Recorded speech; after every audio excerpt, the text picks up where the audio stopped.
கர்த்தருடைய பரிசுத்த நாமத்திற்கு ஸ்தோத்திரம். Praise the Lord. Thanks to the Lord. Glory to God. நான் ஒரு சாட்சியாக என் வாழ்க்கையில் நடந்த விஷயங்கள்லாம் மக்கள் எல்லாத்தையும் ஷேர் பண்ணணும் அப்படின்னு கர்த்தருடைய சித்தப்படியே ஷேர் பண்ண நினைச்சேன். ஃபர்ஸ்ட் என் மகளுக்காக நான் ஜெபித்தேன். ஜெபித்தப்போ அதாவது நெட் எக்ஸாம், யூஜிசி நெட் எக்ஸாமுக்கு படிச்சுக்கிட்டு இருந்தேன். இந்த காலேஜ் ப்ரொஃபஸர் ஆகிறதுக்கு அந்த எக்ஸாம் முதல் பரீட்சையில் எழுதினப்போ 2 மார்க்கில் போயிட்டு, அப்போ ஒரே ஒரு கொஸ்டின் விட்டுருக்கா, 2 மார்க்கில் ஒரு கொஸ்டின். அதுக்கப்புறம் திரும்ப ஒரு அதே பரீட்சை வச்சாங்க. அதே பரீட்சை வந்தது. கரெக்டாக பரீட்சை அடுத்த நாள் பரீட்சை நைட்டு ஹால் டிக்கெட்லாம் வாங்கியாச்சு, எல்லாம் ரெடியாக இருக்காங்க. நாளைக்கு காலைல பரீட்சை எழுத போகணும். அப்போ நைட்டு இரவு செய்தி வருது, பரீட்சை கிடையாது, போஸ்ட்போன் பண்ணியாச்சு அப்படின்னு. என்னைக்குன்னே சொல்லலை அப்படின்னு. கடைசியில் திரும்ப ஒரு மாதிரியா கொஞ்ச நாள் கழிச்சு திரும்ப உடனே கடவுளுக்கு வேலை வச்சாங்க. 3வது தடவை எக்ஸாம் வந்தது. அப்போ அவன் நல்லா எழுதியிருக்கேம்மா, எனக்கு இந்த மார்க்குக்கு மேல வரும் கண்டிப்பா அப்படின்னு சொல்லிட்டு இருந்தா. ரொம்ப சந்தோஷமா இருந்துச்சு. நல்லபடியா இருந்தது. அப்பாடா நல்லபடியா எழுதி முடிச்சாச்சு, கருத்துருக்கு வேலை, இன்னும் கவலை இல்லை, நான் மார்க்கும் நல்லா எழுதிருக்கேன்னு சொல்லியிருக்கான், கவலை இல்லைன்னு நான் சொல்லிட்டு கருத்துக்கு தோசம் அப்படின்னு சொல்லிட்டு நாங்க இருக்கோம்.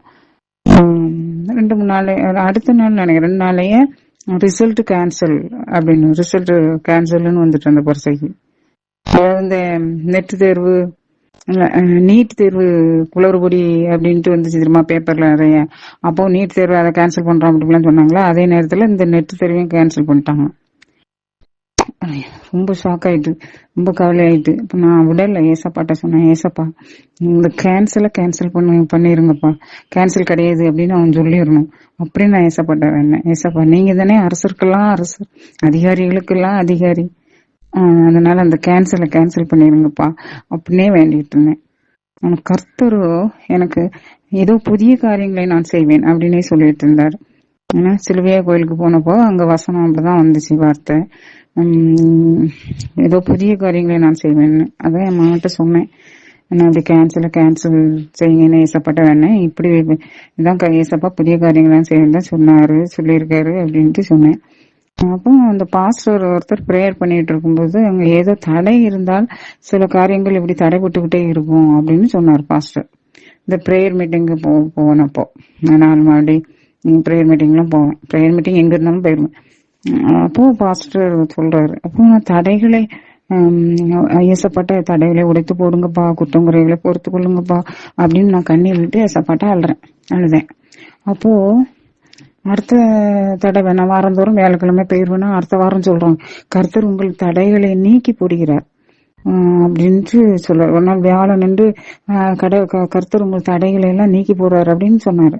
அப்புறம் இன்னொரு வேலை நின்று நான் ஜெபிச்சுட்டு இருக்கேன்.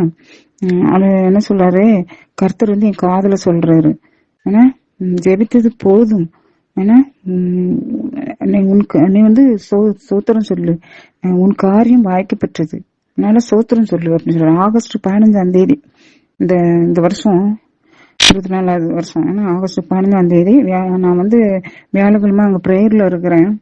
இந்த கர்த்தர் என் காதுல சொல்றாரு, நான் ப்ரே பண்ணிட்டு நீ கண்ணை மூடிட்டு, எல்லாரும் சொல்றாங்களா அவங்க மகளுக்காக ஜெபிங்க அப்படி இப்படின்னு சொல்லிட்டு இருக்காங்க. நானும் உடனே கண்ணை மூடி, கர்த்தாவே என் பிள்ளைய இப்படி பரிசேசிட்டு இருக்கல, ரொம்ப நாள் அதே நம்ம ஜெபிக்கிறோம்னு எனக்கு கூட மனசுக்குள்ள ஒரு மாதிரி இருக்கும். ஆனாலும் நம்ம அவங்க சொல்றாங்களா சேர்ந்து சொல்லுவோம் அப்படின்னு. ஆனா காதுல கர்த்தர் சொன்னாரு, ஜெபித்தது போதும், உன் காரியம் வாய்க்கப்பட்டது, ஸ்தோத்திரம் சொல்லு அப்படின்னு சொல்றாரு. என் காதுக்குள்ள தெளிவா சொல்றாரு. ஆனா நான் டக்குன்னு நான் ஏசப்பா உடனே சோத்திரம்னு எல்லாரோடையும் சேர்ந்து சோத்திரம் சொல்லிட்டேன். அதுக்கப்புறம் எனக்காக வேண்டல, அப்புறம் சோத்திரம்னு அதை சொல்லிட்டு எல்லாருக்காக வேண்டிட்டு பொதுவா எல்லா கடவுள சோத்திரம் சொல்றதே அப்படியே அதே வச்சுக்கிட்டேன்.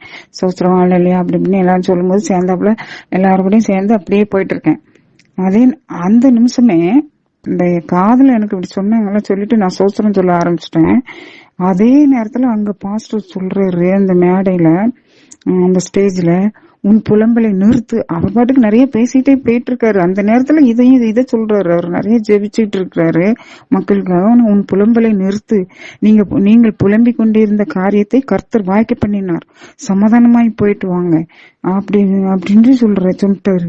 இப்ப எப்படி ஏசப்பா சொன்னது கரெக்டா அவர் வாயிலாம் வருதுல்ல, அது டபுளா கடவுள் வந்து நமக்கு உறுதிப்படுத்துறதுக்காக இப்படி பண்றாரு. நம்ம பிறகு ஏசப்பதான் சொன்னாரு அப்படின்னு நம்ம எதுவும் நினைச்சிடக்கூடாது இல்ல அப்படின்னு கர்த்தர் அப்படி இது மாதிரி நமக்கு உறுதிப்படுத்திடுவாரு. நம்ம சந்தேகத்துல மிதக்கிற மாதிரிலாம் பண்ண மாட்டாரு. தெளிவா இருப்பாரு கர்த்தர். நம்மளையும் தெளிவாக்கிடுவாரு. எப்பவும் அப்படிதான். நம்ம டவுட்ல இருக்கிற மாதிரிலாம் வைக்க மாட்டாரு. ஏன்னா கிளியர் ஆக்கிடுவாரு எல்லாம். அதே மாதிரி கர்த்தர் ஏதாவது ஒரு இது செஞ்சாலும் அவர் நான் தான் காரணம், நான் தான் தூண்டி விட்டேன் அவனை, என்ன பார்வமானா நான் தான் தூண்டி விட்டேன் அப்படி எல்லாம் வெளிப்படையா சொல்லிடுவாரு. தாவிதான் நான் தான் தூண்டி விட்டேன் மக்களை என்றதுக்கு அப்படின்னு எல்லாம் அவரே சொல்லிடுவாரு ஓப்பனா.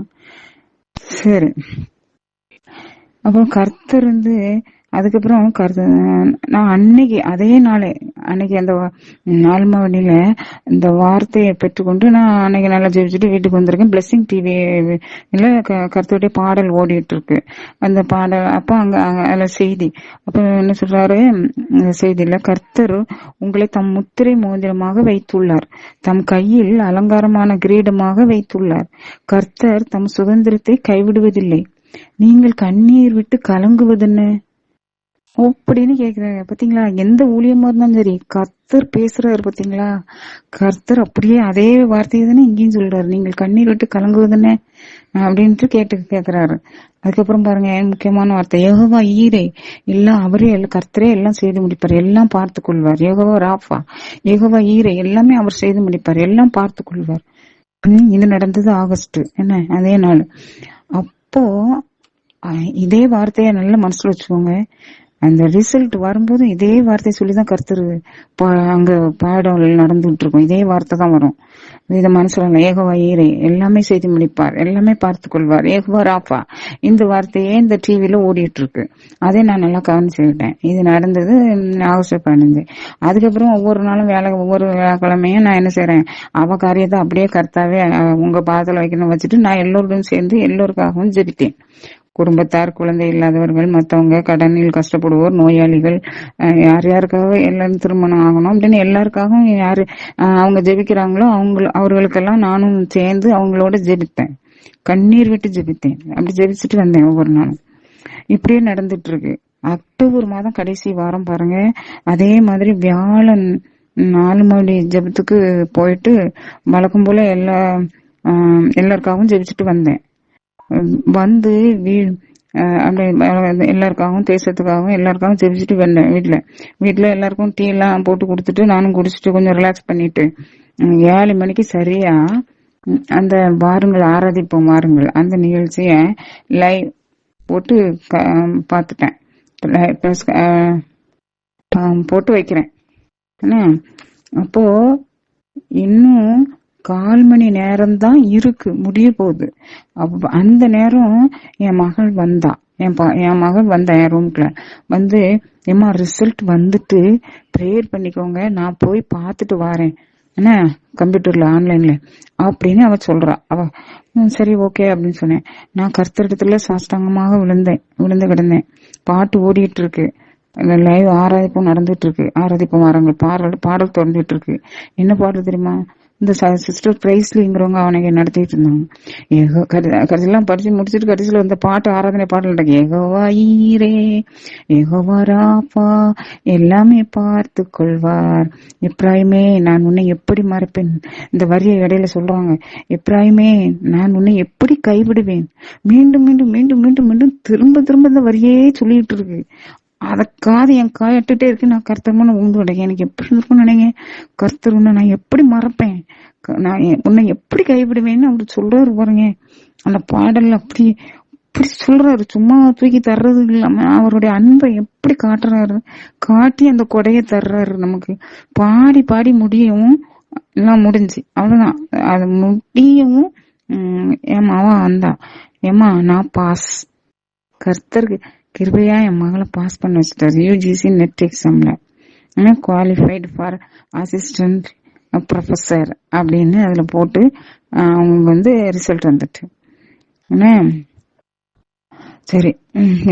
இதை வந்து யார்கிட்டயும் நான் சொல்ல தொடங்கல. ஆனா கர்த்தருடைய அன்பை நினைச்சு இவ்வளவு காலமே இப்படி வழி நடத்தி வந்து நினைச்சு நாங்க கேட்டோம். இவ்வளவு நாள் தான், ஒரு 4-5 மாசம் தான் இருக்கும். பரீட்சை எழுதிட்டு அடுத்தால பரீட்சை எழுது இவ்வளவு ரிசல்ட் ஆறதுக்குள்ள அதுக்குள்ள இவ்வளவு போராட்டம்.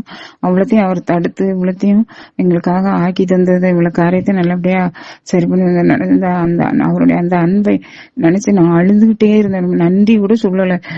ஆண்டவர் சமூகத்துல விழுந்து கிடந்து நான் அழுதுகிட்டே இருந்தேன். ஆண்டவர் நினைச்சு நினைச்சு அவரை பார்த்து பார்த்து அவரை நினைச்சு நினைச்சு அவரை அழுதுகிட்டே இருந்தேன் ரொம்ப நேரம்.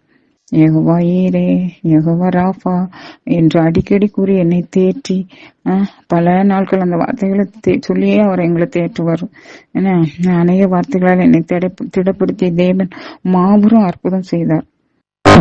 அதுக்காக கடவுளுக்கு ரொம்ப நன்றி. நான் அங்க கூட சாட்சி சொன்னேன். சாட்சி சொல்றதுக்கு மயக்கல 4 மணில ஒரு நாள் போய் நின்று சொன்னேன் சாட்சி. எனக்கு ரொம்ப எப்படியாவது தைரியமா சொல்லிடணும் அப்படி இப்படின்ட்டு போய் சொன்னேன். ஒரு வார்த்தை சொன்னதோட அவ்வளவுதான் டைம், அவ்வளவுதான் முடியும். அப்ப நான் அவ்வளவு ஒரு சாட்சி சொல்லும்போது சுருக்கமா சொல்லிட்டு ஒரு வரி பரவாயில்ல நல்ல வேலை நான் ஏதாவது இன்னும் ஏதாவது உளறிட்டு இருக்காம நானும் மரியாதையா வந்துட்டேன். அப்போ ரொம்ப சந்தோஷமா இருந்தது. நம்ம சுருக்கமா தான் சொல்லணும் அந்த இடத்துல, அப்பதான் நிறைய இன்னும் வாய்ப்புகள் கிடைக்கும். சரி, அதனால எனக்கு இப்போ ஒரு வாய்ப்பை கடவுள் தந்தாரு. அதனால நான் இதை இப்படி சொன்னேன். அப்புறம் அடுத்து அவளுடைய திருமண காரியத்துக்காகவும் நான் கர்த்தரிடம் வேண்டினேன். இப்படி பல்வேறு சிக்கல்கள், அப்பவும் கர்த்தரே பார்த்து கொள்வார் அப்படின்ட்டு இருந்தது. ஒரு நாள் பிரேயர்ல கட்டுகளை அந்த பாஸ்டர் ஜெபம் பண்ணுவாரு. எல்லாம் முடிஞ்சோடனே உள்ளே வளர்த்தியா இருப்பார் ஒருத்தர், பேர் கூட தெரியல. அவர் கடைசியில வந்து பிரேயர் பண்ணுவாரு, நல்ல வேகமா ஜெபம் பண்ணுவாரு. அவதான் சொன்னார், கட்டுகளை அவிழ்த்து போக விடுங்க. கட்டு கூட இல்லை, கட்டுகளே அவிழ்த்து அவளை போக விடுங்கள் அப்படின்னு சொன்னாரு. அதுக்கு பிறகு தடைகளை உடைத்து போடுகிறவர் உங்கள் முன்னே செல்கிறார், அவர் உங்களுக்கு முன்னே போய் கோலநாளைகளை செம்மையாக்குவார் அப்படிலாம் சொன்னார். யெகோவா ஈரே போன்ற பல்வேறு வார்த்தைகளால் எங்களை பலப்படுத்திய தேவன் அவள் திருமண காரியங்களையும் ஒழுங்குபடுத்தி கொடுத்தார். ஏன்னா அதை ஒழுங்குபடுத்தி கொடுத்தாரு. அதுக்காக கர்த்தருக்கே தோத்திரம், கோடான கோடி தோத்திரம். இதை கர்த்தர் செஞ்சது அடுத்த புதுமை. அடுத்தது அற்புதம். அடுத்தது எனக்கு என்ன செஞ்சாருன்னா, கடன் தலையில பிரச்சனை 2-3 வருஷத்துக்கு முந்தையே அந்த டாக்டர்கிட்ட போனோம். அந்த திருச்செந்தூர்ல ஒரு பெரிய டாக்டர், நரம்பியல் நிபுணர், அவர்கிட்ட தான் போனோம். அவர் சிடி ஸ்கேன் எடுத்து பார்த்துட்டு தலையில பிரச்சனை இருக்கு, நரம்பு பாதிக்கப்பட்டிருக்குனார். அதனாலதான் நான் எனக்கு இவ்வளவு நாள் இப்படி இருந்திருக்காங்கிறது அப்போதான் தெரியுது. நான் ரோட்ல நடந்து போகும்போதே லாந்தி, அப்படியே லாந்தி இந்த பக்கம் விழுவேன், கீழே விழ மாட்டேன், அப்படி லாந்தி 2 ஸ்டெப் இந்த பக்கம், அப்புறம் லாந்தி 2 பக்கம் 2 ஸ்டெப் இந்த பக்கம் நடப்பேன். அப்படி லாந்தி விழுந்துட்டே அப்படியே அப்படி நடந்து போவேன். நடக்கிறது கூட தடுமாற்றம், பேச்சு செயல், அப்புறம் எதையும் ரீகால் பண்றது எல்லாத்துலயுமே ஒரு தடுமாற்றம், தயக்கம், ரொம்ப சுலபெல்லாம் இருந்தது. ஆனா நான் ஒரு கட்டத்துல என்ன ஒரு பிரச்சனை வந்தப்போ நான் டாக்டர்கிட்ட போய் இப்படி இருக்கு அப்படின்ட்டு சொன்னேன். அப்ப அவர் சிடி ஸ்கேன் எடுத்து பார்த்துட்டு இப்படி சொன்னாரு, தலையில நரம்பு பாதிக்கப்பட்டிருக்குன்னு. நல்ல தாராளமா மடி நிறைய பை நிறைய மாத்திரை எழுதி கொடுத்தாரு, வாங்கிட்டு வந்தேன். அதனால தலைக்குள்ள திடீர் அதிர்ச்சி, நடையில தடுமாற்றம், பேச்சுல தடுமாற்றம், சிந்தனையில் செயல்பாட்டுல தயக்கம், தடுமாற்றம், மறதி, ரொம்ப வீக்கு, சாப்பிட முடியாது. இந்த நரம்புல பிரச்சனை இருந்தாலே எல்லா சிஸ்டமும் கூட, டைஜஸ்டிவ் சிஸ்டம் அது கூட பாதிக்கப்படும் ஒரு டாக்டர் சொன்னார், கேட்டேன். அதனாலதான் நம்மளால சாப்பிட முடியலன்னு நினைக்கிறேன். இப்படி இவங்களால பல வருடங்களாக இப்படி பாடுபட்டு, ஆனா டாக்டர் சொன்ன பண்ணதான் காரணம் தெரியுது. அதனால பை நிறைய மாத்திரை எழுதி இருந்தாலும் சாப்பிட்டேன். இது ஆனாலும் இந்த அவ்வளவு மாத்திரை, ஒரு மாத்திரை கரெக்டா ஒரு மாதம் அவ்வளவு மாத்திரையும் ஒரு மாதம் கரெக்டா சாப்பிட்டோம். நான் எப்படியோ இருந்தேன், அதாவது வேறு உலகில இருந்த மாதிரி, ஏதோ போதையில் இருந்த போல இருந்தேன். சாப்பிட்ட பிறகும் நான் போன அந்த சீரியஸா தலைக்குள்ள ஒரு ஷாக் ஏற்பட்டுச்சா, அதுதான் இல்ல. மத்தபடி அப்படியே எப்போதும் அந்த போதையில இருந்த மாதிரி.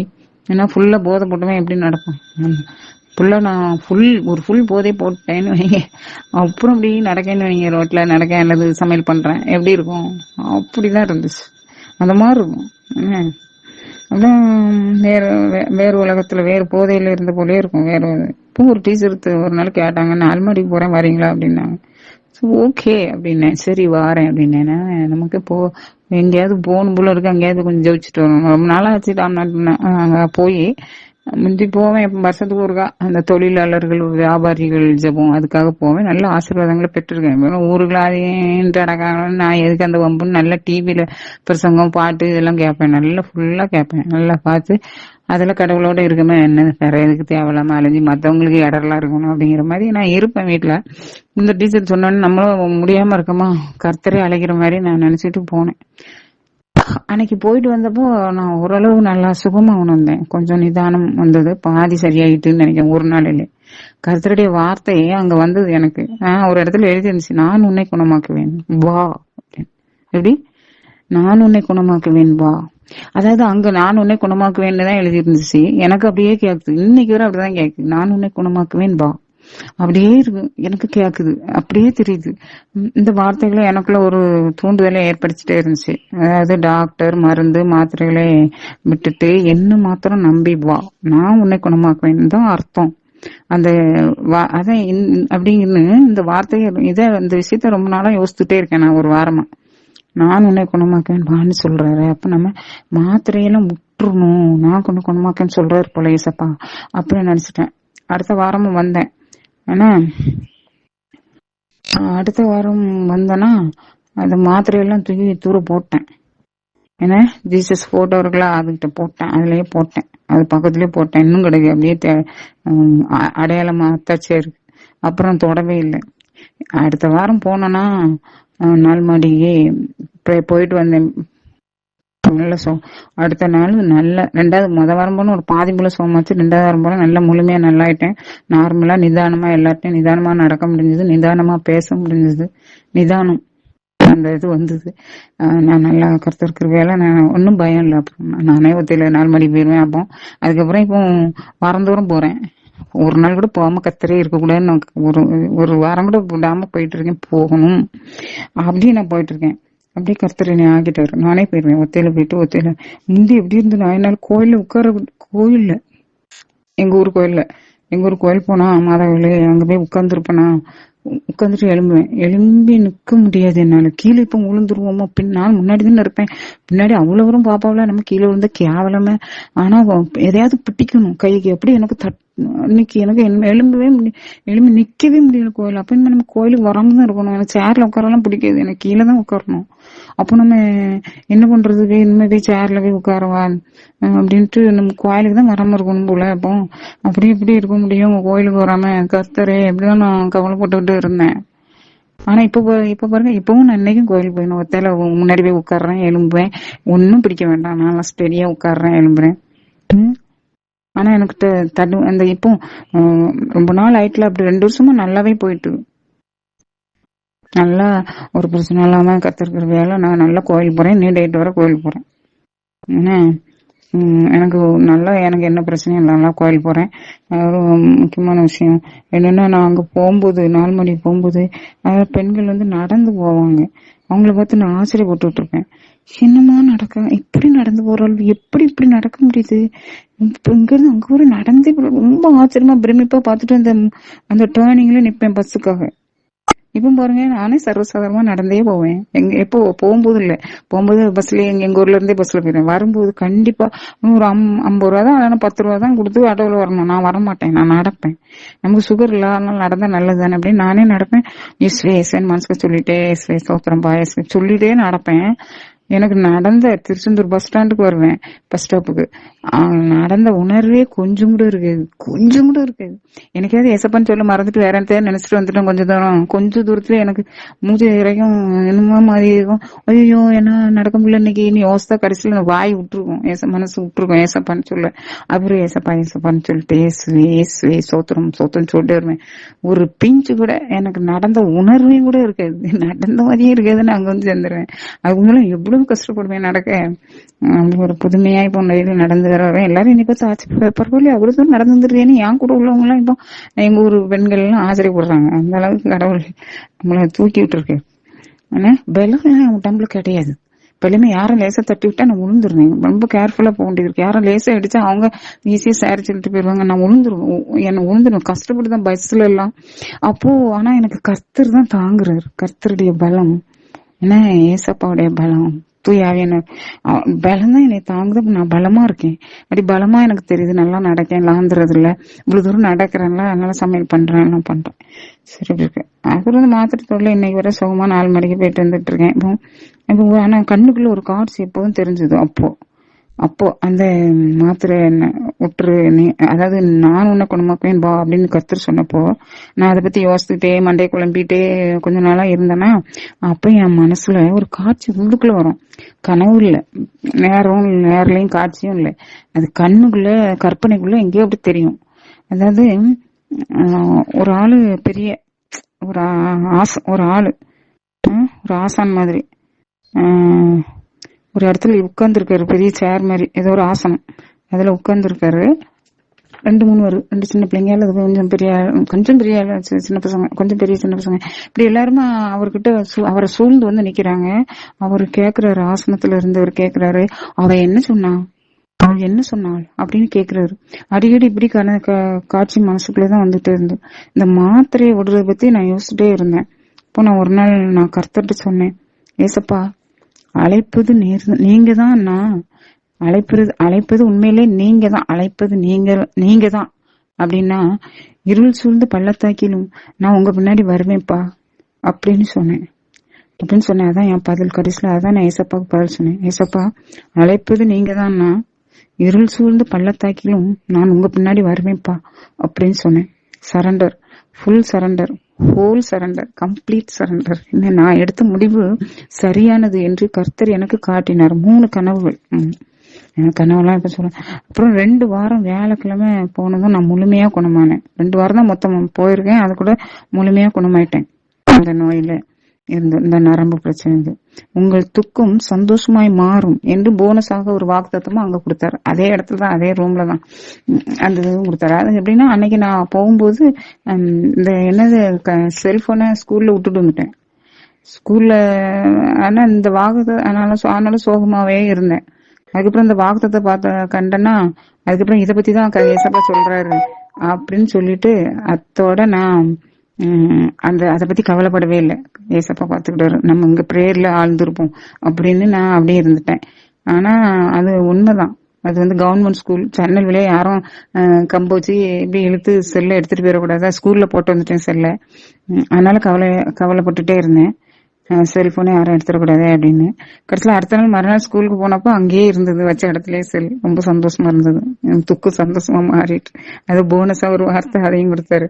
அப்புறம் பெண்கள் வந்து இப்படி அதான் நடக்கிறத பார்த்து இப்ப நான் நல்லா நடக்க எல்லா பிரச்சனையுமே தெரிந்து நல்லா சந்தோஷமா இருக்கேன். எங்க கோயில்ல எங்க ஆரோக்கியமா தான் கோயில், எங்க கோயிலுக்கு போனாலும் இப்ப என்னால நல்லா உட்கார முடியுது, ஒன்னும் பிரச்சனை இல்லாம உட்கார முடியுது. ஆனா என்னை பாக்குறவங்க ஏன் இப்படி மெலிஞ்சு போயிட்ட அப்படி இப்படின்னு சொல்றாங்க. ஆனா எனக்கு உள்ளுக்குள்ள நல்ல பலன், அப்படி கர்த்தர் தந்த பலன் இருக்கு. ஆனா சில நேரங்கள் பலமே இல்லாத மாதிரி, சுத்தமா ஒரு பலனும் இல்லாம 90% 95% பலனும் போய் எப்படியும் இருக்கிற மாதிரி தான் இருக்கு. ஆனா மற்ற வேலை செய்ய வேண்டியது இருந்தாலும் கோயில் போனாலும் அந்த கர்த்தருடைய பலன் வந்து என்னை தாங்குதுன்னு உணர்றேன். நான் தூய ஆவியானவர், கர்த்தர் எல்லாரும் உள்ள இருந்து ஒரு எக்ஸ்ட்ரா பலன் கொடுக்குற மாதிரி தெரியுது. அதனாலதான் நான் மெலிஞ்சு போனாலும், இவ்வளவு வெயிட் ஆனாலும் அப்படி நான் நார்மலா எல்லா வேலையும் செய்யறேன், நிதானமா இருக்கிறேன், நிதானமா பேசுறேன். அதற்காக கர்த்தர் சோசரம் பண்றேன். ஒரு நாள் எனக்கு நிறைய துன்பங்களா வந்ததா, நிறைய சின்ன சின்ன அடுக்கடுக்கா துன்பங்கள் வீட்டுக்குள்ள வந்துச்சு. அதே மாதிரி அடுக்கடுக்கா சந்தோஷங்கள் கூட வந்தது. பரிச்சை, கல்யாண விஷயம், இந்த மாதிரி அடுக்கடுக்கா சந்தோஷம் கூட வந்துச்சு. நான் வந்து அதெல்லாம் அப்படின்ட்டு நான் இந்த கர்த்தர்ட்டையும் பேசிட்டு இப்படி இருக்கேன். ஒரு நாள் நான் நல்ல தூக்கம். அப்போ மணி எத்தனைன்னு தெரியல, நல்ல தூக்கத்துல இருக்கேன். திடீர்னு ஏசப்பா சொல்றாரு, உனக்கு துன்பங்கள் பலவாக தொடர்ந்து வந்தால் என்ன, கர்த்தருடைய கிருபை உனக்கு பின்னால் உனக்குள்ள உன் சார்பா நிற்கிறது, அதற்காக ஸ்தோத்திரம் பண்ணு எப்படி அப்படின்னு சொன்னார். உனக்கு துன்பங்கள் பலவாக தொடர்ந்து வந்தால் கர்த்தருடைய கிருபைன்னு ஒரு கிருபை உனக்கு பின்னால் இருக்கு, நிக்குது, உன் சார்பாக நிக்குது, அதற்காக ஸ்தோத்திரம் பண்ணு. அதே மாதிரி நிறைய சந்தோஷங்கள் உன்னை நோக்கி வந்தால் அவற்றின் பின்னே கர்த்தருடைய கிருபை இருக்கிறது, எனவே ஸ்தோத்திரம் பண்ணு அப்படின்னு சொன்னார். நிறைய சந்தோஷங்கள் உன்னை நோக்கி வந்தால் அவற்றின் பின்னே கர்த்தருடைய கிருபை இருக்கிறது என்று நீ ஸ்தோத்திரம் பண்ணு என்ற. அதுதான் அவர் சொல்லிட்டு என் பதிலெல்லாம் எதிர்பார்க்கல. அவர் சொன்னார், நான் எலும்பி என்ன அறியாமலே எலும்பி இது இது கனவு கிடையாது. அம்மா எலும்பி 2 கையும் எடுத்து கும்பிட்டுட்டு படுத்துட்டேன். எனக்கு எலும்பி உட்கார்ந்து அவருக்கு சோத்திரம் பண்ண அளவு கூட தூக்கம் கலையில. 2 கையும் எடுத்து இப்படியே கும்பிட்டுட்டு தூங்கிட்டேன், அவ்வளவுதான். உண்மையாகவே பல பிரச்சனைகள், துன்பங்கள் எழுப்பின, சின்ன சின்ன பிரச்சனை. அதே மாதிரி நிறைய சந்தோஷங்களும் வந்தன. நான் அலட்சியமாய் நடக்கிறேன். தேவனை துதிக்கும் துதி எப்போதும் என் நாவில் இருந்தது. தேவன் எப்போதும் என் நெஞ்சுக்குள் இருந்தார். கிருபை எப்போதும் என்னை சூழ்ந்தே இருந்தது. நான் கர்த்தருக்குள் நிலையாய் இருந்தேன். கிருபை கிருபை தேவ கிருபைக்கு நன்றி. அடுத்து ஒரு விஷயம் சொல்லணும்னு நினைச்சேன். நான் ஒரு சின்ன 2-3 விஷயம் சொல்லிட்டு, ராம்நாடுல நான் இந்த வேலை ஃபர்ஸ்ட் ராம்நாடுல தான் கிடைச்சது. ஏன்னா ராம்நாடுல ஒரு ஹெச்எம் வீட்டுல மேல முதல்ல வேற இடம் கிடைச்சிச்சு. ஏன்னா அதெல்லாம் சரியான இடம் கிடைக்காம அதுலயும் ரொம்ப கஷ்டப்பட்டேன். முதல்ல ஒரு பாட்டி வீட்டுல உட்கார்ந்துருந்தேன். அப்போ ஒரு நாள் வெளியில அந்த பாட்டி வீட்டுல வளவுக்குள்ள உட்கார்ந்துருக்கேன். அப்போ கர்த்தர் சொன்ன அந்த ஒரு கீரி நான் உட்காந்துருந்த இடத்துல என்னதோ திங்கிறேன், சாயங்காலம் டிஃபனுக்கு அதை கீழே போடுறேன்னா அதை திங்கிறது கீரி. அது நிறைய கம்மா, இயற்கை காட்சிகள், மரங்கள் அது இதுன்னு இருக்குமா, கம்மங்கரை ஓரம், கம்மா ஒண்ணு ஓடும், வாய்க்கால் அது பின்னாடி அங்க. அதனால அந்த இடம் அப்படி செழிப்பா இருக்குமா. ஒரு கீரி நான் சிந்தின அந்த பொருட்களை திங்கிறதுக்கு என் முன்னாடி நான் உட்காந்துருக்கேன். பயமே இல்லாம என் முன்னாடி திங்குது. உடனே நான் பார்த்தேன், ஆஹா இப்ப நல்லா இருக்கு, இங்கேயே தங்கிடலாம் உங்களுக்கு. இந்த பாட்டி வீடு ஒரு வசதியும் கிடையாது, ஒரு பாயில தான் படுக்கணும். எப்படி இருந்தாலும் பரவாயில்ல, நமக்கு இது நல்லா இருக்க, ஏசப்பா நம்ம இங்கேயே இருந்துடாண்டிதான் அப்படின்னு நான் முடிவு எடுத்த அன்னைக்கு பைபிள் படிக்க. அந்த அன்னைக்கு வர்ற வசனம் நான் டெய்லி தொடர்ந்து தான் படிச்சுட்டு வரேன். அன்னைக்கு வர்ற வசனத்துல கர்த்தர் சொன்னாரு, இது நீ தங்கி இளைப்பாறும் இடம் அல்ல என்ன அப்படின்னு சொன்னார். நீக்காவில இருக்குன்னு நினைக்கிறேன். அப்போ நீ எங்கேயாவது தப்பிச்சு ஓடிடுங்கிற மாதிரி சொன்னாரு. இதை மிஞ்சி நீ இருந்தீன்னா உனக்கு ஏற்படுற இழப்பு நீ கற்பனைக்கு எட்டாததா இருக்கும் அப்படின்னு சொன்னாருயா. அடுத்த நாளே வேற இடம் பார்த்துட்டேன். கர்த்தர் சொன்ன மாதிரியே நான் லீவுக்கு வீட்டுக்கு வரும்போது அங்க மழை, அங்கங்க நான் அலைஞ்சி லீவுக்கு வரும்போது ரொம்ப முடியாம வீட்டுல இருந்த ஆள் என்னை பிடிச்சி பஸ்ல கூட்டி வச்சு, ஆட்டோவிலேயே கூட்டு பஸ்ல ஏற்றி வச்சு அப்படியே தூத்துக்குடி தூத்துக்குடியில இருந்து இதுக்கு மேல வர முடியாம தூத்துக்குடியில அந்த ஹாஸ்பிட்டல் இருக்குல்ல, ஏவிஎம் ஹாஸ்பிட்டல், அங்க கூட்டு போனாங்க. அங்க ஹாஸ்பிட்டல்ல ஐசியூல அட்மிட் பண்ணாங்க. 2-3 நாள் ஐசியூல இருந்துட்டு அப்புறம் வெளியே அனுப்பி அதுக்கு பிறகு வீட்டுக்கு வீட்லயும் ரொம்ப நாள் ரொம்ப மெதுவா தான் நான் சரியானேன். அந்த நிமோனியா காய்ச்சல் அப்படின்னு மூச்சு விட முடியாத நிலைமையில இருந்தேன். அப்படி வரும்போது கர்த்தர் சொன்ன உடனே நான் ஸ்டெப்ஸ் எடுத்து அடுத்தால நவுண்டுட்டேன். ஆனாலும் ஏன்னா நான் இருந்த வீடு அந்த பாட்டியம்மா குறி சொல்லுவாங்களாம். அதெல்லாம் எனக்கு தெரியாது, அப்புறம் தான் தெரியும். அப்புறம் அந்த ரூம்ல ஒரு சைட்ல நான் நேரே போவேன் வெளியே, அந்த அடுப்பாங்கிற பக்கம் வெளியே அங்க அதில் உட்காந்து சாப்பிட்டுட்டு அந்த பக்கம் போவேன். வெளியே அந்த பக்கம் படியில உட்காந்துருக்கு அப்படியே போவேன். இந்த வலது பக்கம் என்னமோ இருக்கும், தெரியும், சிலைகள் ஒரு சில இதெல்லாம் இருக்கும். அதெல்லாம் நான் எட்டியே பார்த்தது இல்லை. கீழே கட்டம்லாம் போட்டிருக்கோம், சுவாவி இதெல்லாம் போடுற மாதிரி. அதை நான் நல்லா கூட பார்த்தது இல்லை. நான் லைட்டா அந்த கட்டத்தை தான் பார்த்திருக்கேன், இந்த தாசம் போடுற கட்டம் மாதிரி அதெல்லாம் இருக்கும் அந்த வீட்டுக்குள்ள. கர்த்தர் எதுக்கு இப்படி சொன்னாருன்னு எனக்கு தெரியாது. ஆனா பின்னாடி மக்கள் சொன்னாங்க, அந்த பாட்டி குறியிலான்னு சொல்லுவாங்க அப்படின்னு. கரெக்டா என்ன சொல்றவள, நீ போயிரு, அந்த பாட்டி சொல்லிச்சு. அடுத்த நாள் அந்த பாட்டியும் சொல்லிச்சு, நீ போயிரு, நீ பைபிள் படிக்கிற, சோத்திரப்பள்ளி சொல்றா. சோத்திரப்பள்ளிலாம் அதுக்கு எப்படி சொல்லியும், சர்வசாதாரணமா சொல்லுது. நீ சோத்திரப்பள்ளி சொல்றா, அதனால அது எங்க சாமிக்கு பிடிக்கல, நீ போயிரு அப்படின்னு சொல்லிச்சு. அந்த பாட்டி மேல நான் போயிருவேன், நான் பாத்திருக்கேன், இடம் பாத்திருக்கேன் அப்படின்னு சொன்னேன் அந்த பாட்டியை மாட்டேன். எப்படி கர்த்தர் எப்படி நம்மளை எச்சரிக்கிறாரு. நம்ம வாட்டுக்கு எங்கேயாவது உட்காந்துடுறோம், யோசிக்காம, முன்பு யோசிக்காம. சரி, அதுக்காக உண்மையிலே கடவுள் எவ்வளவு அக்கறையா நம்ம கிட்ட இருக்கிறாரு அப்படிங்கறது இதுல இருந்து நம்ம தெரிஞ்சுக்கணும். ஆனா நாம நம்ம மேல அக்கறைப்படுறத விடவும் அதிகமா கர்த்தர் நம்ம மேல அதிகமா அக்கறை எடுத்துட்டு இருக்கிறாரு, கவனமா இருக்கிறாரு. அதுக்காக கடவுளுக்கு ஸ்தோத்திரம். இடம் பார்த்து ராம்நாட்ல ஹாஸ்டல்ல போனோம். அங்கேயும் அது வேற நிறைய சிலைகள்லாம் அது இதுமா இருந்துச்சு நிறைய. சரின்னு அதை விட்டு பிறகு ஒரு ஏவோ அவரோட வீட்டோட மாடியில ரூம் கிடைச்சது. அந்த இடமும் அவ்வளவு திருப்தி இல்ல அந்த வருஷத்தோட, அதை விட்டுட்டு அதுக்கப்புறம் ஒரு டீச்சர் ஹெச்எம் பாண்டி இவர் அங்க ஹேச்சமா இருந்தாங்க. அவங்களோட வீட்டுல மேல மாடல இடம் கொடுத்தாங்க. ஆனா அது பிறகு நல்லா, அது புது வீடுன்னு யாருமே உள்ள போகவே இல்லை. யாரும் அதையும் வச்சிருப்பாங்க கும்பிட்டு அந்த மாதிரி பையன்லாம் அங்க இல்லை, யாரும் வரல இது வரைக்கும். அதனால நான் ரொம்ப நிம்மதியா, ஆனாலும் கூட ஒரு ஃபாதரை கூப்பிட்டு வந்து மந்திரிக்க வச்சுட்டு தான் நான் அங்க குடியேறினேன். அங்க இருந்தேன். அப்படி இருந்தேன், நல்லா சந்தோஷமா இருக்கேன். அப்படியே கர்த்தர் நல்லா. ஆனா அந்த சூழ்நிலையிலயும் ஒரு நாள் கூட தூக்கத்துக்காக ஏங்கினதே இல்லை. ஏன்னா கர்த்தர் அங்க இருந்தார், கர்த்தர் அங்க எங்களோட இருந்தார். பைபிள், கர்த்தருடைய பாடம் எல்லாம் நான் வச்சிருப்பேனா, பைபிள் வாசிப்பேன், எல்லாம் செய்வேனா, கர்த்தர் என் கூட இருப்பார். அதுவும் நான் வெளியே தனியா அங்க இருக்கேன், கண்டிப்பா அவர் ரொம்பவே என் கூட இருந்தார். ஒரு அதுக்கு ஒரு இதுன்னா எப்படின்னா, நான் நைட்டு எல்லா வேலையும் முடிச்சு ஸ்கூல் போவேன், அப்புறம் ஈவினிங் காலேஜ் போவேன். ஈவினிங் காலேஜ் போயிட்டு அது வாரத்துல ஒரு சில நாட்கள் இருக்கும், ஒரு சில நாள் இருக்காது. அப்புறம் ஒரு வியாழக்கிழமை அங்க பூசை இருக்கும் சாயங்காலம், மாசு. அது மாதரசி மாதா கோயில் பரமக்குடியில. நான் இருந்தது மஞ்சப்பட்டணம். அங்க போயிருவேன், அங்க கோயிலுக்கு போவேன். பிஸியா இருப்பேன்னா நைட்டு வரவும் வந்து எதையாவது சின்ன கூழுகளை காய்ச்சி குடிச்சிட்டு அப்புறம் ப்ரேயர் தான் பண்ணுவேன். பண்ணிட்டு அப்புறம் படுத்து தூங்குவேன்.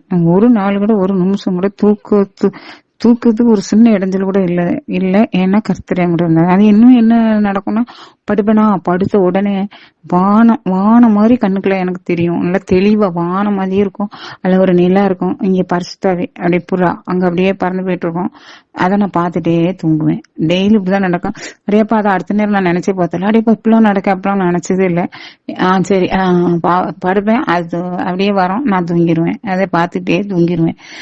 இப்பதான் நினைச்ச, கடவுள் நம்மளை எப்படியெல்லாம் நடத்திருக்காருன்னு நினைச்சு முட்டி முட்டி எவ்வளவு நன்றி சொன்னாலும் தகும். நான் அந்த நேரம் நான் பிஸியா அப்படி ஒரு மாதிரி அடுத்த இடத்துல கொஞ்சம் பரபரப்போட பயத்தோட அலைவேனா, அது அவ்வளவு அதை அப்படி பார்த்துட்டு இப்படி தூங்குவேன். அவ்வளவுதான், பாப்பேன் தூங்குவேன். இப்படியே தூங்கி 2 வருஷத்துல என்னை கூட்டு வந்துருங்க ஏசப்பான்ட்டு தான் போனேன். அதே மாதிரி கூட்டிட்டு வந்துட்டாரு. கூட 2 மாசம் தான் ஆச்சு. கருத்தருக்கு என்னால கூட்டிட்டு வந்துட்டாரு. சரி அதெல்லாம் இருக்கட்டும். நான் இப்ப அடுத்து அதுக்கப்புறம் இப்போ எல்லா வேலை தலைவலி அது இதெல்லாம் வந்து காலையில எழும்பி போக முடியலையே பள்ளியிடத்துக்கு அப்படின்னு சொல்லிட்டு திருச்செந்தூர்ல ஒரு டீச்சர் ஸ்கூலுக்கு நேர ஒரு டீச்சரோட வீட்டுல மேல ஒரு ரூம்ல, இப்போ கடைசியா ரிட்டையர்ட் ஆக முடியும், இப்போ ரிட்டையர்ட் ஆயிட்டேன். ஒரு 2 வருஷத்துக்கு முந்தைய அங்க போயிருந்தேன். திங்கக்கிழமை போவேன், வெள்ளிக்கிழமை வருவேன். அப்போ கூட ஒரு நாள், அதாவது ஒவ்வொரு நைட்டும் தூக்கம், அதாவது நான் படுப்பேன் ஒரு 10 மணி வரைக்கும். ப்ரேயர், பிரசங்கம், பைபிள், ஜெபமாலை எல்லாத்தையும் முடிச்சுட்டு முடிக்கலாம். நான் காப்பி போட்டு குடிப்பேன். ஸ்கூல் விட்டு போனேன், காப்பி போட்டு குடிப்பேன். நைட்டுக்கு ஏதாவது இருக்கான்னு பார்த்து ரெடி பண்ணி வைப்பேன். அதுக்கப்புறம் சும்மா கூழுகளும் அப்படிதான். அதுக்கப்புறம் என்ன செய்வேன், இதுதான் 2 ஜெபமாலை சொல்லுவேன். ஒரு இந்த நிறைய ஒரு பிரசங்கம் பண்ணுவாங்க. எம்டி ஜான் பிரதர், அப்புறம் பிரதர் வின்சென்ட் செல்வகுமார், அப்புறம் நம்ம பிரதர் மோகன்சி லாசரஸ், இப்படி நிறைய பேர் பிரசங்கம் அதுல நிறைய வரும் வாட்ஸ்அப்ல. அதை நான் கேட்பேன். அப்புறம் பைபிள் படிப்பேன். பைபிள் தனியா படிப்பேன். ஒரு 5 திருப்பாடல்கள் டெய்லி படிப்பேன். 96, 97, 98, 99, 100 இவ்வளத்தையும் கர்த்தரனே அந்த கொரோனா காலத்துல சொல்லுனாரு.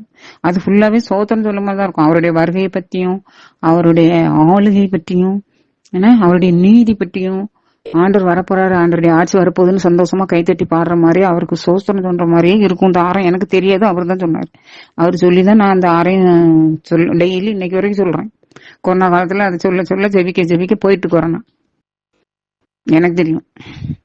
அதனால நான் இப்பவும் அதை இன்னைக்கு வரைக்கும் விடாம அதை சொல்லிடுவேன். பைபிள் வாசிப்பேன், வாசிச்சுட்டு இதையும் நான் சொல்லணும். கர்த்தர் எனக்கு இதை கட்டளை ஜெபம் நீ சொல்லியிருக்காரு. கட்டளை ஜெபம்னா நீ சொல்லணும். இதை இன்னும் ஜெபமும் இருக்கு இந்த பைபிள் வாசித்து போக.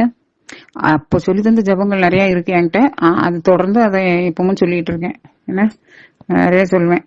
ஊருக்காக, உலகத்துக்காக, எல்லாரும் பாஸ்டர்கள், என்ன மிஷினரிகள், ஊழியக்காரர்கள், குருக்கள், அவங்களுக்காக செய்வீங்க, சின்ன பிள்ளைங்களுக்காக, பெரியவர்களுக்காக, இளைஞர்களுக்காக கர்த்தர் செய்தி சொல்லியிருக்காரு. அதெல்லாம் ரெகுலரா அதே மாதிரி ஒரே வரிசையில தான் டெய்லி அப்படி சொல்லுவேன். அப்படி சொல்ல வச்சிருக்காரு கர்த்தர். சரி, அத சொல்லிட்டு இருக்கேன் எனக்கு வரைக்கும். அந்த இது நீங்களும் சொல்லுங்க. அதுக்குதான் இவ்வளவு நேரம் சொல்றேன். அந்த 5யும் பக்தியோடு சொல்லி பாருங்க. மனசு அப்படி ஒரு இனிமையா அப்படி ஒரு சந்தோஷமா இருக்கும். 96, 97, 98, 99, 100 சங்கீதங்கள் என்ன எல்லாமே நல்லா இருக்கும் சங்கீதம். அடுத்தது இப்படி தலையில பிரச்சனையோட ஸ்கூலுக்கு போறேன்னா கர்த்தருடைய கிருபையை பாருங்க. அது நானும் இது வேலை செய்வேன். நான் ரொம்ப வேலை செஞ்சா ரொம்ப அலட்டி விட மாட்டேன். அப்போ அவங்களும் சொல்லுவாங்க மற்ற டீச்சர்ஸ் எல்லாம் ஒரு சிலர் சீனியர்கள் இருப்பாங்க, இல்லைன்னா ஒரு சிலர் அப்படி இருப்பாங்க. ஒரு சிலர் இந்த அரசியல் புலம் உள்ளவங்கன்னுட்டு இருப்பாங்க. அப்படிலாம் நிறைய பேர் இருந்தோன்னா அவங்க செல்வாக்கு அதிகமா இருந்த மாதிரி ரொம்ப பேச அதை இதுன்னு சொல்லுவாங்க. நாங்களாம் அவ்வளவு வேலை செஞ்சோம். நாங்களாம் லீவ்ல 2 நாள் 3 நாள் போயிருப்பேன் அந்த அட்மிஷன் போட அது போட. ஆனா நான் யார்ட்டையும் அப்படி வெளியில சொல்ல மாட்டேன் நம்ம போறது. ஆனா அவங்களாம் நாங்களாம் ஒரு ஆள் என் நேர்லயே சொல்லிச்சு, நாங்களாம் அன்னைக்கு வந்தோம் தெரியுமா, வந்து அவ்வளவு வேலை முடிச்சுட்டு போயிருக்கோம் தெரியுமா அப்படின்னு எங்கிட்ட எல்லாம் சொல்லுவாங்க. அப்ப நாங்கெல்லாம் ஒண்ணும் செய்யாத மாதிரி நான் ஒண்ணும் சொல்ல மாட்டேன் அப்படியே அப்படின்ட்டு இருக்கோம். ஒரு நாள் தான் சொன்னேன் எல்லார்ட்டும். 3 நாள் வந்தேன். நீங்க ஒரு நாள் வந்தீங்களா? 3 நாள் வந்தோம் நாங்க அப்படின்ட்டு. எத்தனை நேரம் கூட்டாலும் அதனால எத்தனை நாள் கூட்டாலும் நம்ம பக்கத்துல தானே இருக்கோம். மத்தவங்க வரண்டாங்களோ வரலையோ தூரத்துல உள்ளதுங்க பாவம், நம்ம பக்கத்துல தானே இருக்கோம், வருவோம் அப்படின்னு நினைச்சு சந்தோஷமா போவோம். அப்போ அப்படி எல்லாரும் அந்த மாதிரி கொஞ்சம் இதெல்லாம் சும்மா இருக்கிறோம். நமக்குதான் எல்லாரும் சும்மா இருக்க விடுவாங்க. எல்லாரையுமே தான் நமக்கு பீரியட் பிரிச்சு கொடுத்துருப்பாங்க. சிலர் ஐயோ எப்பா இப்போ ஒரு சட்டி மண் எடுத்துட்டு வாங்க 10 பேர் எடுத்துட்டு வரட்டும், 10 பேரும் 10 விதமா செய்வாங்க. ஒரு சிலர் செஞ்ச மாதிரியே இருக்காது, அப்படி உணர்வே இல்லாத மாதிரி அப்படியே போவாங்க. ஒரு சிலர் எப்பா எம்மா கை இடுப்பு அப்படிம்பாங்க, இடுப்பு வலி. ஒரு சிலர் கீழே விழுந்த மாதிரியே இது பண்ணிட்டே எழும்புவாங்க. ஒவ்வொருத்தர் டைப். நம்ம எப்பவுமே அலட்டிக்கிடாம வேலை செய்யற ஆளுங்க. அதனால எல்லாரும் அப்படி இருப்பாங்க. சரி என்னமோ நினைச்சு போட்டுன்னு நான் இருக்கிற இந்த சூழ்நிலையில கர்த்தர் நம்ம தலையை உயர்த்தினார். எப்படின்னா என் பிள்ளை இன்னும் வரப்போறேன், அதுக்கப்புறம் 1 வருஷம் தான் இருந்தேன், அப்புறம் வந்துட்டேன். என் பிள்ளை அப்படின்ட்டு அதுக்கப்புறம் 2 வருஷம் வந்துருவேன் நினைக்கிறேன். இன்னும் 1 வருஷம் இருக்கு. நான் தான் போதும்னு ரிட்டையர்டு விஆர்எஸ் மாதிரி எழுதி கொடுத்துட்டு போதும் எனக்கு முடியல சோம்லன்னு சொல்லிட்டு வந்தேன். ரெஸ்ட் எடுப்போம் அப்படின்னு கர்த்தர் தான் வர சொன்னார் என் மனசுக்குள்ள. நீ என்ன கோயில் கோலம் ஜபம்னு போதும் பள்ளியிடம்னு அலைஞ்சதுன்னு சொன்னாரு எனக்கு. அப்புறம் நான் என்ன பண்ணேன், அதான 30வது தேசிய குழந்தைகள் அறிவியல் மாநாடு அப்படின்னு நடந்துச்சு. 30வது இது வருஷந்தோறும் நடக்குது. ஒவ்வொரு ஸ்கூல்ல இருந்தும் ரிசர்ச் கட்டுரை எழுதி அனுப்பியிருந்தாங்க. எங்க ஸ்கூல்ல இருந்து பிள்ளைங்க அனுப்பிச்சு. அப்போ தூத்துக்குடி டிஸ்ட்ரிக்ட்ல இருந்து டிஸ்ட்ரிக்ட் லெவல்ல நாங்க செலக்ட் ஆனோம் நாங்களும். அப்ப டிஸ்ட்ரிக்ட்ல இருந்து ஸ்டேட் லெவலுக்கு போனது கடைசியில நாங்க விசாரிச்சு பார்த்தப்ப எங்க ஸ்கூல் மட்டும்தான். அதுக்கப்புறம் அங்க வரைக்கும் போயிட்டு வந்தாங்க. நேஷனல் அந்த மாநாடு குஜராத்ல நடந்துச்சு. அங்க வரைக்கும் போயிட்டு வந்தாங்க. எல்லா செலவும் கவர்மெண்ட் தான் முடிச்சு. ஆனா இந்த ஒழுங்கா அவார்டு சர்டிபிகேட் எல்லாம் கொடுக்காம கடைசியில அவங்க சொதப்பிட்டாங்க.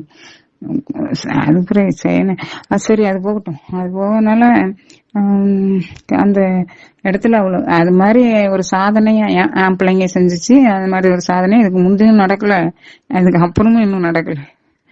என்ன அதுக்கு நான் 1 மாதம் எவ்வளவு ஹார்ட் ஒர்க். நானும் என் பிள்ளைங்களும் அவளை வாழ்க்கையில விரட்டும். அவள் பள்ளியெடுத்து வேலையை பார்த்துக்கிட்டு இருப்பா. அவங்கள ரிசர்ச்சுக்காக எழுது இப்படி எழுது அப்படி எழுது கொஸ்டினை கேட்டு எப்படி எழுதுன்னு எழுது. ஒரு 4 பக்கம் 2 பக்கம் எழுதிட்டு அதை 50 பக்கம் 100 பக்கம் வரைக்கும் ஆக்கணும். அப்படியே அது நான் கொஞ்சம் எழுதி கொடுத்தேன் எல்லாருக்குமே. அப்படியே இதையும் வச்சு எழுதுங்க, அங்கே போட்டு எழுதுங்க அப்படின்னு சொல்லி சாதிச்சோம். கடவுள் எங்க கட்டுரையை கடவுள் செலக்ட் பண்ணாரு. அன்னை பெரிய ஒரு சாதனையா அது இருந்தது. பிள்ளைங்க பண்ணணும் 10th பிள்ளைங்க. அதுக்கு இங்க ஜெயிச்சவங்களாம் கூட ரொம்ப ஃபோன் பண்ணி எல்லாம் ரொம்ப பாராட்டினாங்க. அவங்க வேற இதுக்கு போயிட்டாங்க, வேற ஸ்கூலுக்கு டிரான்ஸ்ஃபர் ஆகி. சரி இப்படி கர்த்தர் தான் அப்படியே உயர்த்துறார். எவ்வளவோ அது மாதிரி அங்க நிறைய துன்பங்கள் இதுன்னு வந்தது. அந்த ஒரு பிள்ளை தண்ணி பாட்டுல தெரியாம டான்ஸ் ஆடும்போது கால் தட்டி விழுந்து அதையா மண்டையில போட்டு இப்படி நிறைய இது வந்தோடனே நிறைய தடையா இருக்கு. கர்த்தருக்கு இங்க இருக்கு சித்தம்ல அப்படின்னு சொல்லிதான் நிறைய ஒரு பைக்ல ஒரு டீச்சர் சும்மா பேங்குக்கு போனேன் அப்படியே கூட்டிட்டு வந்தாங்க. பைக்கை அடிபட்டுட்டு காலு ஒரு இடத்துல அப்படியே நிப்பாட்டி இருக்கிற பைக்ல சைலன்சர்ல டக்குன்னு அடிச்சுட்டு போயிட்டு அப்புறம் மாலை நொண்டி நடந்தேன் மறந்து போட்டு அப்புறம் சரியாயிட்டு. தடை மேல தடைய கர்த்தர் போதும் அப்படின்னு சொல்றாருன்னு எனக்கு தோணுச்சு. அந்த விட்டு வந்துட்டேன். கர்த்தர் அப்படி விடுற நேரத்துக்கு அவ்வளவு ஒரு சாதனை. தலையில இந்த பிரச்சனையோட இருக்கிற அந்த பிரச்சனை தலையில பிரச்சனை வந்த பிறகு இப்படி பெரிய சாதனை எல்லாம் செய்ய முடிஞ்சிருக்குன்னா அது கர்த்தருடைய கிருபை. கர்த்தர் தான் இப்படி செஞ்சாரு. பிள்ளைங்களை பனைமரம் காப்போம் அப்படிங்கிற தலைப்புல கட்டுரை எழுதணும். நிறைய கட்டுரை எழுதினாலும் பிள்ளைங்க எல்லாத்துக்கும் சர்டிபிகேட் கிடைச்சு, இதுக்கு பரிசு கிடைச்சது. இதுக்குதான் இதை செலக்ட் பண்ண நம்ம தூத்துக்குடி டிஸ்ட்ரிக்ட்லயே இது ஒண்ணுதான் அந்த நேரம் செலக்ட் ஆகி ஸ்டேட் லெவலுக்கு வந்துச்சு. சரி, அது கர்த்தருடைய கிருபை. அடுத்தது குழந்தைங்க, எனக்கு குழந்தைகள் விஷயம். அடுத்து 4 குழந்தைங்க இருக்கு. இந்த 3வது பையன் பிறந்தா ரொம்ப சின்ன பையனா இருந்தானா எங்க வீட்டுக்காரரு அடுத்து 2 குழந்தைய அழிக்க வச்சுட்டாரு ஆஸ்பத்திரியில போய். அது அது ஒரு தப்பு, அப்படி செய்யக்கூடாது. நானும் வரங்கட்டத்தனமா யார் சொன்னோன்னே நானும் போய் செஞ்சுட்டேன். அப்படி சூழ்நிலையில இப்பெல்லாம் செய்யக்கூடாது, கர்த்தருக்கு பிடிக்காது. அப்போ கர்த்தர் ஒரு நாள் சொல்றாரு, நான் பாசங்கத்தனெல்லாம் பண்ணினேன். அப்போ ஆனாலும் ஏசப்பாட்ட மன்னிப்பு கேட்டேன்னா என்னன்னு தெரியல. ஒரு நாள் கனவு காணுது. கனவு மாதிரி நிறைய கல்லறை, சின்ன சின்ன கல்லறையா இருக்கு. அப்போ என் காதுல ஏசப்பா சொல்றாரு, நீ செஞ்ச தப்ப என்னால மறக்க முடியல அப்படின்னு சொன்னாரு. அதுக்கப்புறம் 2-3 தடவை திரும்ப பாசத்தனம் பண்ணேன். ஏன்னா ஏசப்பாவே இப்படி சொல்றாருன்னா அது எவ்வளவு பெரிய தப்பா இருக்கும். ஆனா மன்னிக்க முடியலன்னு அவர் சொல்லல. நான் யோசித்து பார்த்தேன், அவர் மறக்க முடியலன்னு சொல்றாரு. அவருக்கு அப்படி மன வேதனையா இருக்கு இந்த மாதிரி நம்ம செய்யறது. ரொம்ப கஷ்டமா தான் நினைச்சு என்ன யாரும் அப்படி செஞ்சிடாதீங்க. ஈஸியா இருக்குன்ட்டு போயிட்டு வந்துடுறோம் ஆஸ்பத்திரிக்கு. ஆனா அது பின்னாடி நம்ம வாழ்க்கையில அதுக்கு பல விளைவுகளை சந்திக்க இருக்கும். அறியாமல் செய்தேன், கர்த்தர் என்னை மன்னிப்பாராக.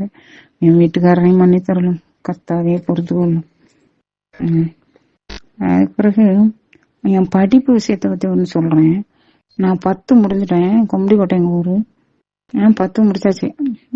ஆனா இதுக்கு மேல படிக்க முடியாது. எங்க ஊர்ல இல்ல, வேற எங்கேயும் போய் எங்க ஊர்ல யாருமே படிக்கல. எங்க அந்த ஊர்ல யாரும் படிக்க மாட்டாங்க. வெளியூருக்குலாம் போக தெரியாது. ஹாஸ்டல் அதை பத்தி எல்லாம் எதுவும் தெரியாது. என்ன அப்படி ஒரு கிராமம் கொம்படிக்கோட்டை. இப்ப இருக்கிறது அடைக்கலம் வரும், கல்யாணம் கட்டி கொடுத்தது. அப்போ நான் சாயங்காலம் புல்லு பறிக்க மாட்டுக்கு நான் எப்படி படிப்பேன் தெரியுமா? மதர் டெரிசா அந்த எஸ்ஏ அப்படி கிழிச்சிட்டு புல்லு பறிக்க போகும்போது அந்த பேப்பரை கொண்டுட்டு போவேன். படிச்சுட்டு போவேன். அங்கேயும் படிப்பேன். வாத்தியார் காலையில கேட்பாரு பள்ளியெடுத்து போனோன்னே. அப்போ இங்க புல்லு பறிச்சுட்டு சாப்பிட்டுட்டு தூங்குவோம், கோயிலுக்கு போவோம். அப்படி போவோமா, தீர்ந்து 10 முடிச்சாச்சு. அப்போ தோட்டத்துல போய் என்ன இதுக்கு மேல படிப்பு இல்லைன்னா எனக்கு அழுகையா வருது. நான் தோட்டத்துல போய் புல்ல பறிச்சுட்டு மண்வெட்டி எல்லாம் அதுல போட்டுட்டு வாழை தோட்டத்துக்குள்ள கையை விரிச்சு மேல வானத்தை பார்த்து அழுது ஏசப்பா நான் படிக்கணும் அப்படின்ட்டு. அப்போ கர்த்தர் என்னை தூத்துக்குடிக்கு கூட்டு போனார். ஒரு தாத்தா, எங்க தாத்தா அவர் ஒரு புத்தக நூலை, ஒரு ஃபாதரோட அப்பா. அந்த ஃபாதர் இப்பதான் ஃபாதர், முந்தைய அவரு 10 முடிச்சிருந்தாரு. எங்க அம்மாவுக்கு சொந்தம். அவர் ஒரு நாள் ரொம்ப நாள் போக்குவரத்துலாம் அப்படி வரத்துலாம் அவர் திடீர்னு வந்தாரு. மகன் என்ன படிச்சிருக்கா, 10 முடிச்சிருக்கா, படிக்கணும்னு ஆசைப்படுறா. நீ சொன்னாவளா உடனே சரி வா அப்படின்னு கூட்டே போயிட்டாரு. அவரே கூட்டு போயிட்டாரு.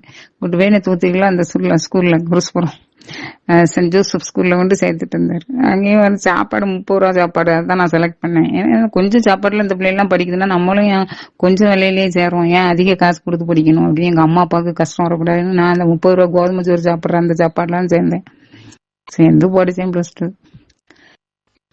அப்புறம் +2 முடிச்சுட்டு கான்வென்ட்டுக்கு போனேன்.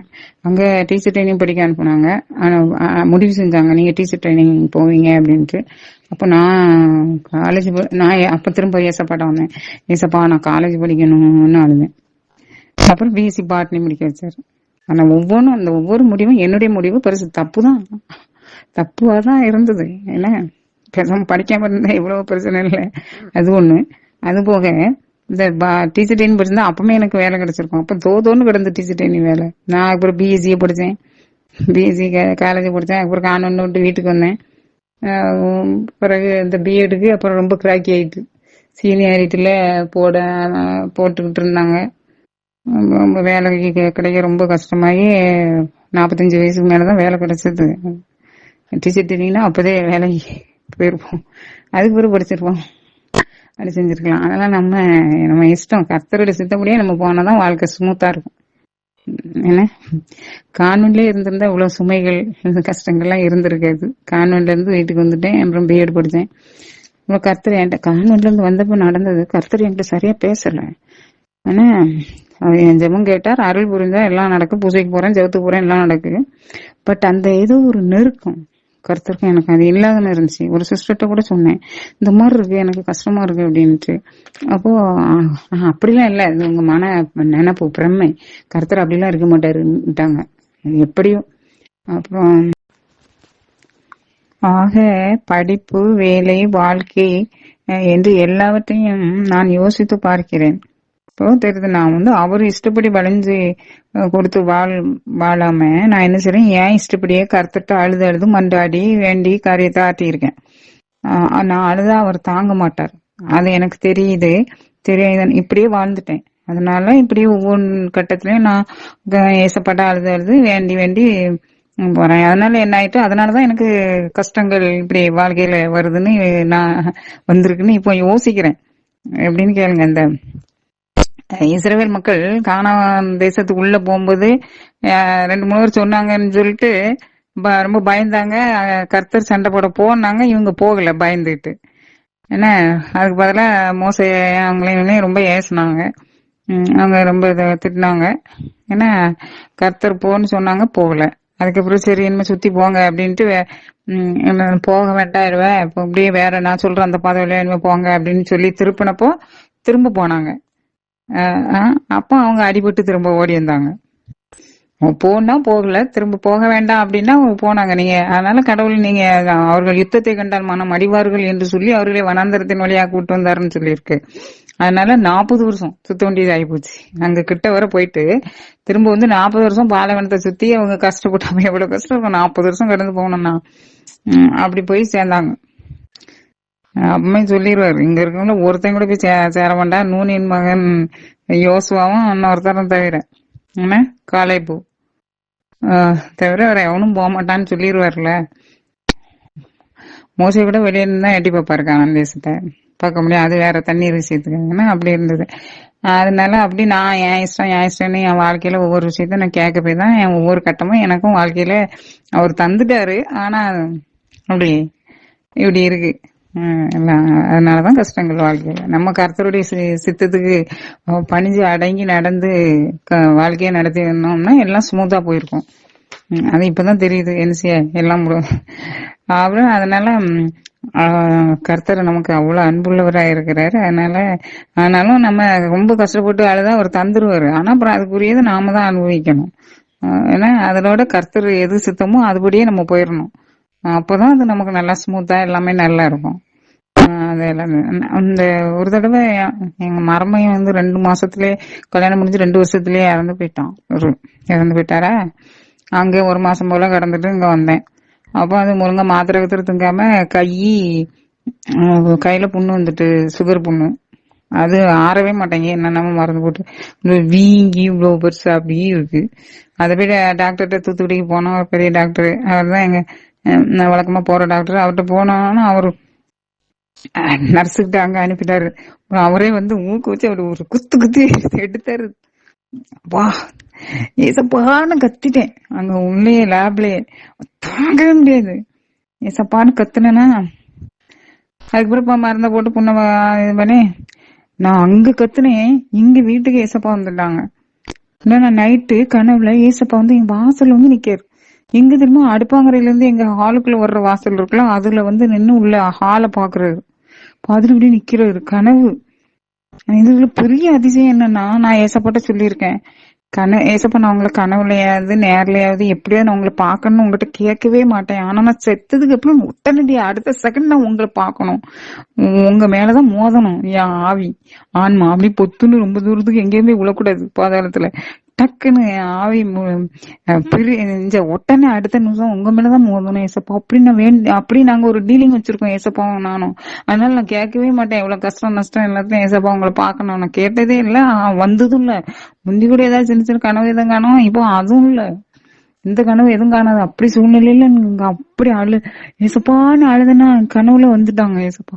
கழுத்துல நல்லா சாலை போட்டு இவ்வளவு உயரமா அவ்வளவு நின்னு அப்படியே நின்ன தோரணையும் அப்படியே அந்த ஹாலை அப்படி பார்த்துட்டு இருக்க விதமும் ரொம்ப அவரை தவிர வேற யாராலும் அப்படி நிக்கவும் முடியாது. அப்படி அப்படி அப்படி நிக்கிறது தோரணை, இந்த அப்படி ஹாலை பாக்குறது எல்லாமே.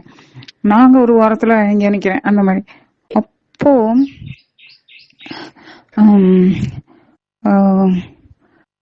அதாவது அதுக்கப்புறம் அந்த அந்த கனவை கண்டதுக்கு அப்புறம் அந்த வாரத்திலயே அந்த மாசத்திலயே வரக்கூடிய அந்த பத்திரிகை, இயேசுடிக்கிற ஒரு பத்திரிகைன்னு நினைக்கிறேன். அந்த பத்திரிகையில ஜீசஸ் படம் அதே மாதிரி சாலை போட்டுட்டு ஜீசஸ் படமும் பக்கத்துல இதே மாதிரி ஒரு அம்மா ஒரு 40 45 50 வயசு 45 வயசு 50 கிட்ட இருக்கும், ஒரு கருப்பா ஒரு அம்மா நடுத்தர வயசு மாதிரி கொஞ்சம் பக்கத்துல அப்படி நிக்குது குனிஞ்சு, ஏதோ ஒரு மனவேதனையோட வந்து நிக்கிற மாதிரி. ஆனா ஜீசஸ் அப்படி சாலை போட்டுட்டு அப்படி இருக்காரு. அதை கூட நான் எடுத்து வச்சிருந்தேன் ரொம்ப நாள் அந்த பத்திரிகை. அப்படி அந்த பத்திரிகையிலயும் வந்துட்டு அது எனக்கு வந்தது ஜீசஸ் தான் அப்படின்னு எனக்கு அத அழுத்தின் திருத்தமா சந்தேகம் இல்லாம சொல்றதுக்குதான் அது அந்த வாரம் அந்த மலர்லயே வந்தது.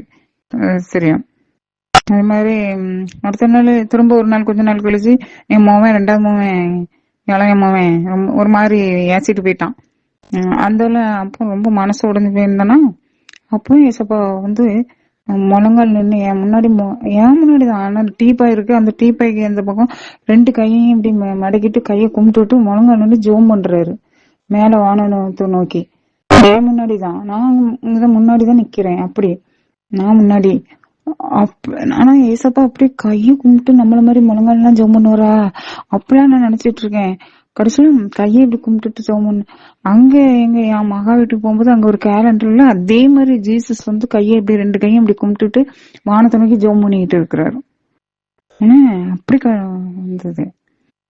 அதுக்கப்புறம் திருச்செந்தூர்ல ஒரு நாள் நான் அப்படி ஜோம் பண்ணிட்டு இருந்தேன். 10 மணிட்டு இருக்கும். அந்த ஜெபம் எல்லாம் முடிச்சு பைபிள் வாசித்து பிரேயர் முடிஞ்சு இந்த பிரசங்கம் கேட்டு எல்லாம் முடிஞ்சு அப்படியே வாசல்ல அப்படியே படுத்து சரிஞ்சு உட்கார்ந்துருந்தாப்புல தூங்கிட்டேன்.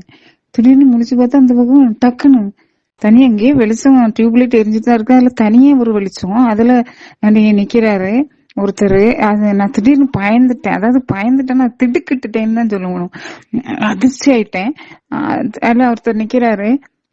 அது எங்க ஃபாதர்ஸ் எல்லாம் ஆயுதம் போடுறதுக்கு முன்னாடி ஒரு ட்ரெஸ் போடுவாங்க, நல்ல வெள்ளை வெள்ளைன்னு அப்படியே ஒரு ட்ரெஸ், அதுல வந்து லேஸ் இருக்கு. அதே மாதிரி லேஸோட இந்த ட்ரெஸ்ஸோட நிக்கிறாரு.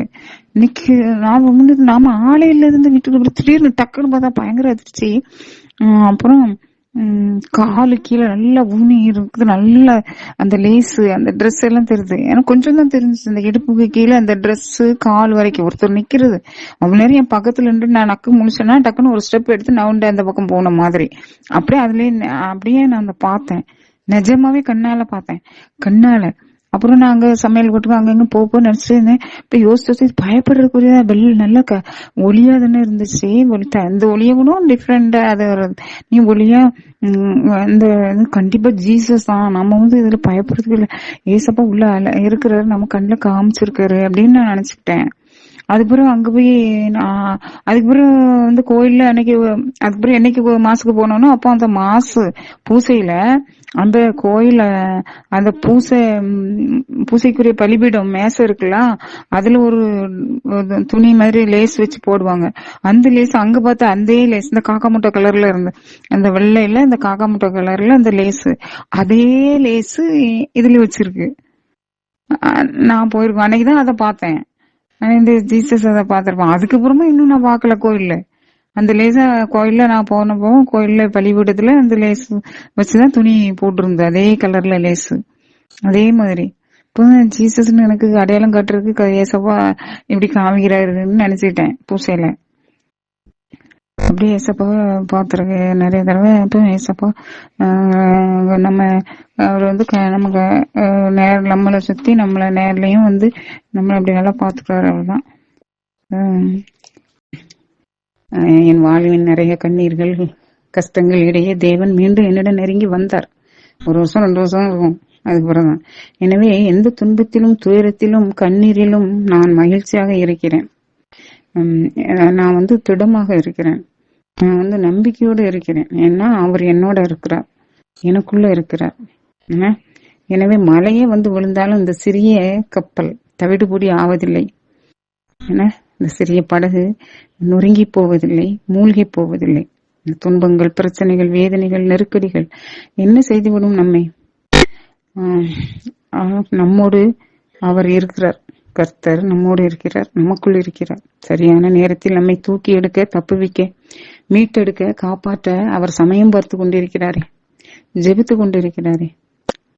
தூய ஆவியும் நமக்காக ஜெபிச்சு கொண்டிருக்கிறாரே. அவசரப்பட்டு நமக்கு நன்மை செய்ய காத்திருக்கும் அவரை மனதாலும் எதிர்த்து விடாதீர்கள். எதிராக முணுமுணுத்து அவரது மனதை நோகச் செய்து விடாதீர்கள். குடும்பத்திலும் சரி, ஊரில், உலகத்தில், சகல பிரபஞ்சங்களிலும், எந்த சூழ்நிலையிலும் நம்மை உண்மையாய் நேசிப்பவர் நம் தேவன் ஒருவரே, தேவன் மட்டுமே. நாம் தான் அவரை கவனிப்பதில்லை. கவனித்து பாருங்கள், புரியும். கர்த்தர் என்னை அழைத்தார். நான் இதோ கர்த்தரை நோக்கி ஆயத்தமாய் இருக்கிறேன்.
அது எங்க 4 மணிக்கு இப்போ அந்த டீச்சர் கூப்பிட்டாங்கன்னு ஃபர்ஸ்ட் போகும்போது என்ன பார்த்தேன் தெரியுமா? ஃபர்ஸ்ட் அதுல ஒரு பெரிய படம் இருக்கும், டிஜிட்டல் போர்டு மாதிரி பெருசா. அதுல ஜீசஸ் படம் இருக்கு. எப்படிமா அந்த கீழே வர ஏதோ ஒரு முக்கியமான வேலை செஞ்சுட்டு அப்படியே எழும்பி நின்று என்னைய பாக்குற மாதிரி அந்த ஜீசஸ் படம் ஒண்ணு அப்படியே நிக்குது. அது எனக்கு பார்த்தேன்னு எனக்கு எப்படி தோணுச்சுன்னா, இது கீழே வரப்புள்ள தண்ணி எல்லாம் அப்படி அடைச்சி இப்படி வைக்க ஏதோ ஒண்ணு வேலை செஞ்சுட்டு ஒரு தொழிலாளி ஒரு விவசாயி யாரோ ஒருத்தர் செஞ்சுட்டு அது இப்படி திடீர்னு இப்படி எலும்பி நின்று நிக்கிற மாதிரி, அந்த வேலையை விட்டுட்டு எலும்பி நின்று நீ பாக்குற மாதிரி. அப்போ நான் தேடி முத போற பிரச்சனையோட போகும்போது அப்படி பார்த்தாரு. அப்படி இருந்துச்சு. அதுக்கப்புறம் போகும்போது அதே மாதிரி படம். ஆனா அது அது ரொம்ப அப்படி வெற்றிகரமா எப்படி அப்படின்னு பார்த்த மாதிரி அப்படி ஒரு ஜீசஸ் படம். அதுக்கு பிறகு இப்பெல்லாம் இந்த ஜீசஸ் ஒரு சின்ன குழந்தைய அப்படியே அணைச்சிட்டு இருக்கிற மாதிரி, அது ஏசப்ப என்னையவே அப்படி என்னுடைய ஆன்மாவே அப்படி அள்ளி அணைச்சிட்டு நிக்கிறது மாதிரி. அது என் ஆன்மா அது ஒரு சிறு குழந்தை தானே, அது ஆன்மா அப்படிதான் இருக்கும். நம்ம தான் பெரிய எரும மாடு ஆயிருவோம். அதனால அப்படியே எனக்கு தோணும். எனக்கு ரொம்ப சந்தோஷமா இருக்கும் அந்த படத்தை பார்க்கும்போது. ரொம்ப ரொம்ப சந்தோஷம். என்னையே கர்த்தர் அழைத்தார், அழைக்கிறார். அடுத்த வருஷம் அந்த கிருபைக்கு நன்றி. என்னோடு இருந்த கிருபைக்கு நன்றி. என்னோடு இருக்கிற கிருபைக்கு நன்றி. என்னோடு வாழ்கின்ற தேவ கிருபைக்கு நன்றி. என் குறைகளை பார்க்காமல் என்னை எங்கும் எதிலும் விட்டு கொடுக்காத தேவனே உமக்கு நன்றி. நன்றி, கோடான கோடி நன்றி. அடுத்த ஆண்டு தேவனுக்கு சித்தமானால் சந்திப்போம். வணக்கம். இயேசுக்கே புகழ். கர்த்தருடைய பரிசு நாமத்துக்கே மகிமை உண்டாவதாக.